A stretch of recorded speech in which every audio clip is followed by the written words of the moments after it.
Hi and welcome to my YouTube channel Cook with Binla. Today I am going to make a Tamil dish that's called a Chettinad egg curry. The Chettinad town is in the state of Tamil Nadu is a pretty dry place.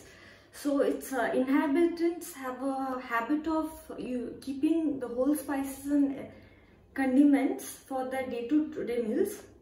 So for the egg curry, let me show you around what we need for it. Here I have taken 6 hard-boiled eggs. I have forked it using a fork. I have forked so the masala would enter inside it. Then I have taken 1 teaspoon of mustard seeds, 1 teaspoon of cumin seeds, 1 cup of red onion cut into minute pieces, 2 teaspoons of ginger garlic paste, half cup of scrap tomato, 1 cup of coconut powder.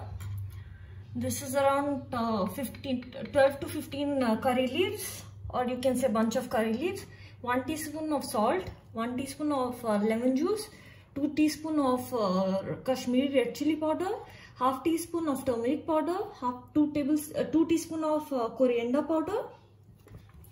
And for the dry roasting part, I have taken 5 Kashmiri red chili, broke it into half, 1 teaspoon of black peppercorn, 1 teaspoon of fennel seeds, and 1 teaspoon of cumin seeds.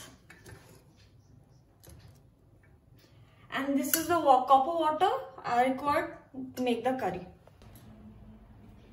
I'm switching off my stuff over low flame because I have to dry roast the spices, whole spices, the Kashmiri red chili, the cumin seeds, fennel seeds, and the black peppercorn. I'll be dry roasting it continuously for 3 to 4 minutes or till it gives a nice aroma. Then allow it to cool down completely and then blend it into a fine powder, adding the coconut powder inside the mixer itself. Now you can see it's totally done. I can feel the aroma. So I'm switching off my stove and I'll keep it here, allow it to cool for some time.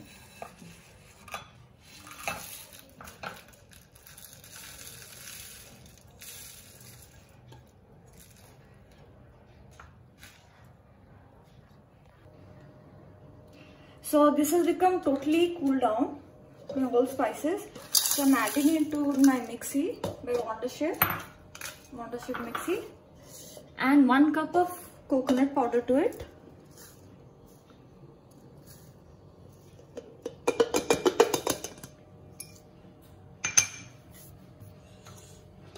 I'll blend it.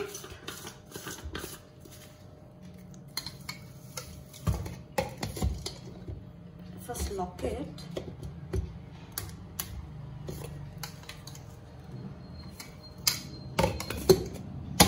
Yes, lock. Now I'll blend it till it becomes a very fine paste, very fine powder, sorry.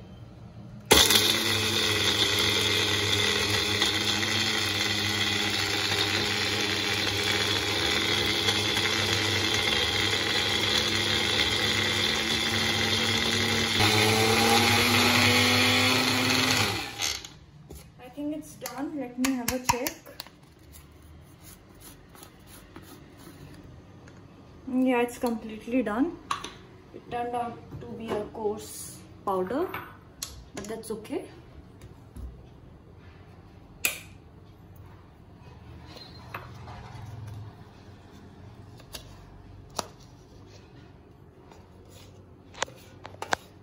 If you have scrap coconut with you, instead of coconut powder, you can use scrap coconut also.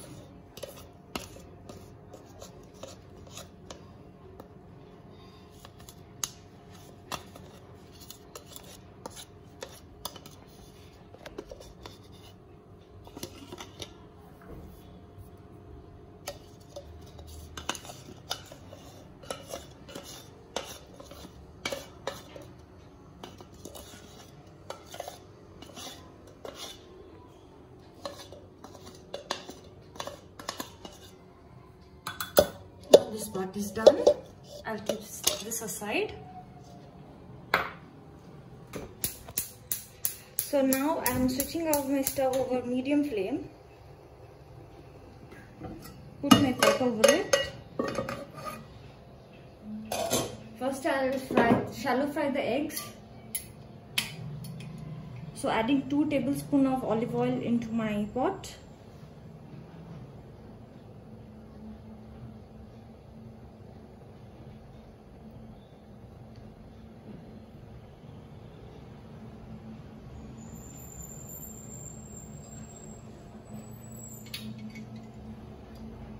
I'll wait till it becomes still hot. Now though it has become hot, time to pour in the eggs all at a go.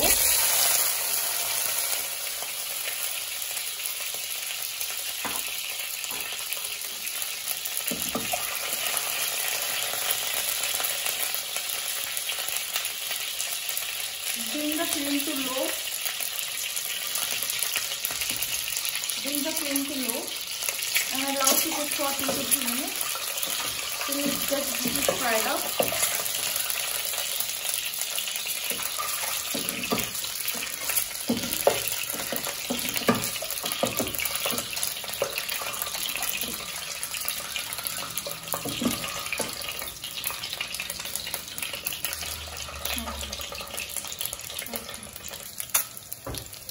So now you can see my eggs are fried up.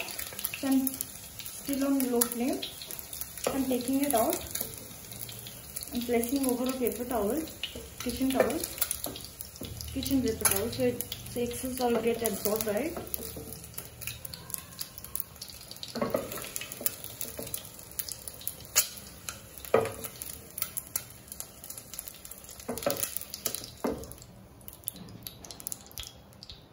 I'll keep it aside.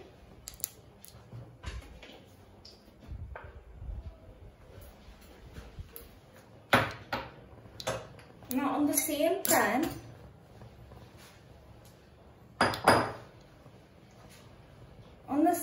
I'll bring my stuff to medium flame. On the same pan, I'll add 3 more tablespoons of olive oil because we are starting with the gravy process.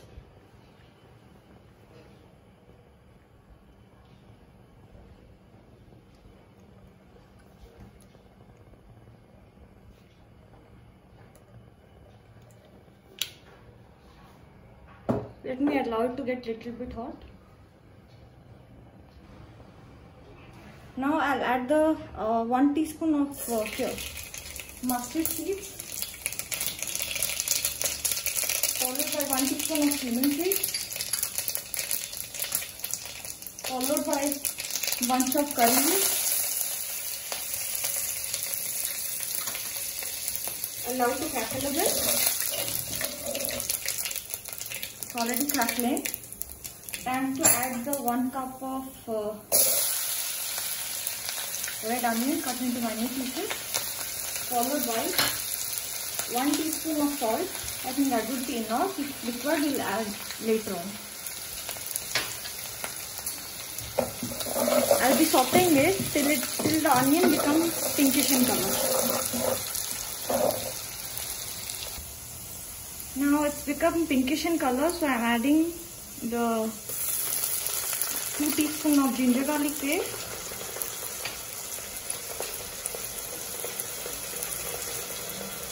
followed by all the powder, spice powder,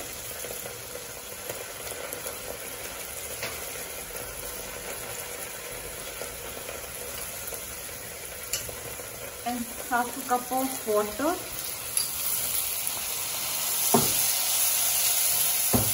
I'll saute it for 1 more minute.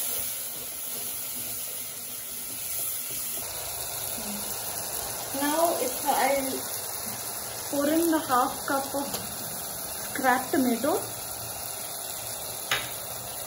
and the coarse powder we made. Dry roast coarse powder, again followed by some water,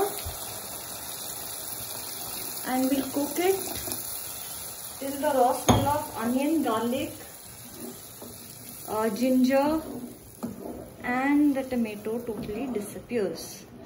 It will take maximum 5 to 7 minutes or 8 minutes. So on medium flame itself, you can see I'll close the lid and allow it to cook itself. So I'm opening over the stove and I can feel so the raw smell has totally disappeared. Let me see if salt is required or not.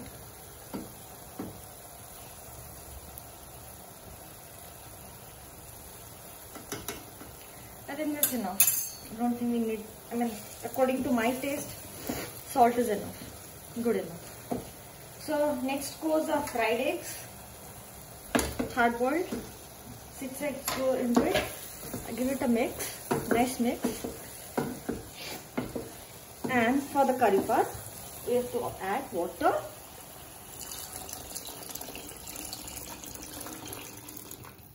Maybe around 400 ml or something. And on high flame or high medium flame here, I'll close the lid again. Allow it to cook for, I'll close the lid,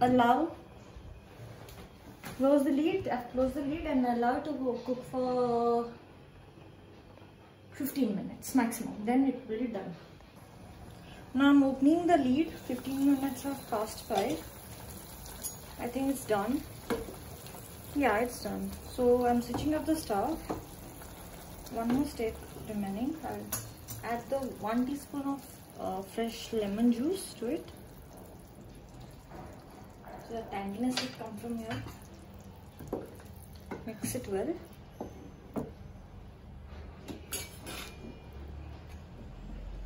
And take it to my kitchen counter for the presentation.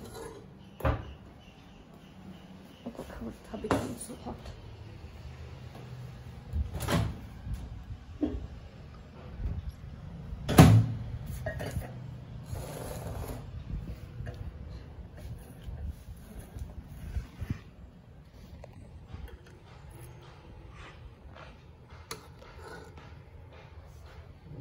Pouring 3 eggs here, some curry leaves,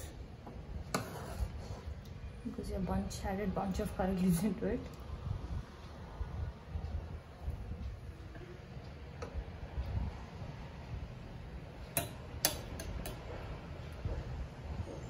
Use a knife, take out a knife.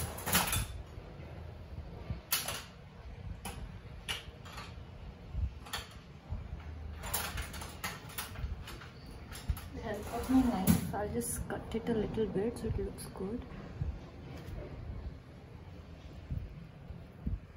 Yeah, cut this one,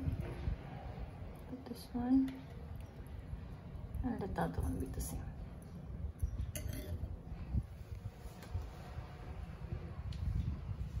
Doesn't it look good?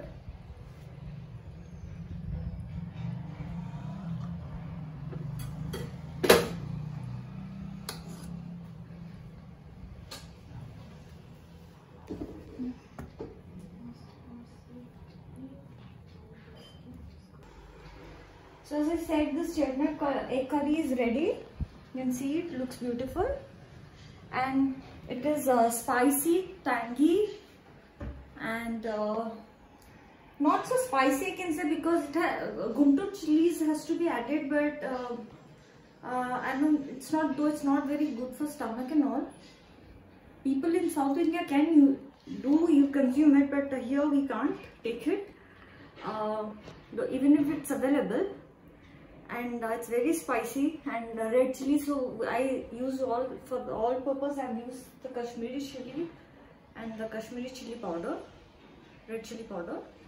So the tanginess came from the tomato and the lemon juice, fresh lemon juice. The spice will come directly because we have added quite a good amount of black peppercorn, dry roasted black peppercorn. Then Kashmiri red chili powder, then dry roasted Kashmiri red coarse powder, and all the spices are mixed well and all.